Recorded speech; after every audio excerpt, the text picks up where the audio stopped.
मुल्तान में एक ऐसी भी जगह है जहाँ पर दर्जा हरारत शहर की निस्बत 7 से 8 दर्जे नीचे है। इतना दर्जा हरारत में कमी कैसे है, आए आपको लेके चलते हैं उस जगह में। अच्छा, इस वक्त हम झोंक वेंस में आ गए हैं। अब तकरीबन 12 बज रहे हैं।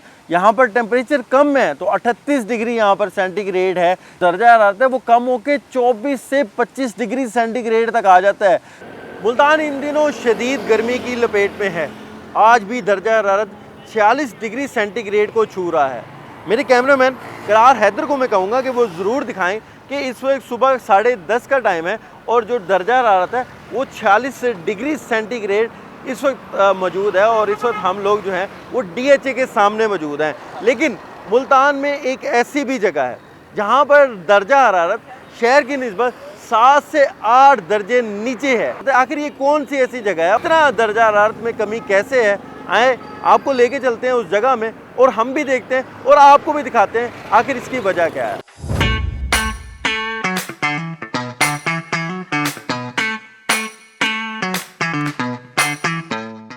अच्छा, इस वक्त हम झोंक वेंस में आ गए हैं और तकरीबन 17 से 18 किलोमीटर का ये सफ़र है जो हमने किया है। तो अब तकरीबन 12 बज रहे हैं और टेम्परेचर जब ऊपर जाता है जैसे जैसे टाइम होता है, यहाँ पर टेम्परेचर कम है तो 38 डिग्री यहाँ पर सेंटीग्रेड है कि जब यहाँ शहर में 46 डिग्री सेंटीग्रेड था। तो उसकी क्या वजह है? उसकी वजह है कि यहाँ पर आमों के बागात है।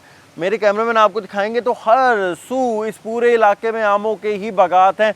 कई एकड़ों के ऊपर जो है यहाँ पर आमों के बागात अभी भी मौजूद हैं। और इवन कि यहाँ पर एक जो अच्छी बात दिखाई दी कि यहाँ कंक्रीट वाले घर भी हमें बड़े कम दिखाई दिए। ज़्यादातर जो घर हैं वो भी हमें यहाँ पर कच्चे दिखाई दिए और ट्यूबवेल यहाँ पर चल रहा है बार बार और साथ साथ पानी जो नहरों में वो मौजूद है। यहाँ पर मेरी अहले इलाका से बात हुई थी, उनका कहना है कि शाम के औकात में कि जब सूरज ढल जाता है तो यहाँ पर जो दर्जा हरारत है वो कम होकर 24 से 25 डिग्री सेंटीग्रेड तक आ जाता है।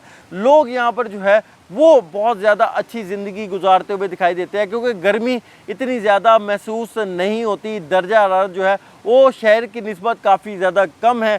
और यही जो है इस वीडियो के एंड में हम आपसे भी इल्तिजा करेंगे कि ज़्यादा से ज़्यादा दरख्त लगाएं, अपनी आबो हवा को जो है वो बेहतर बनाएं। और जो मौसमियाती तब्दीलियां आ रही हैं और दर्जा हरारत बतदरीज जिसमें इजाफा हो रहा है उसको कम करने का एक ही ज़रिया है, अपने घरों में दरख्त लगाएं, अपने इलाकों में दरख्त लगाएं ताकि ये जो मौसमियाती तब्दीलियाँ हैं इसका मुकाबला किया जा सके।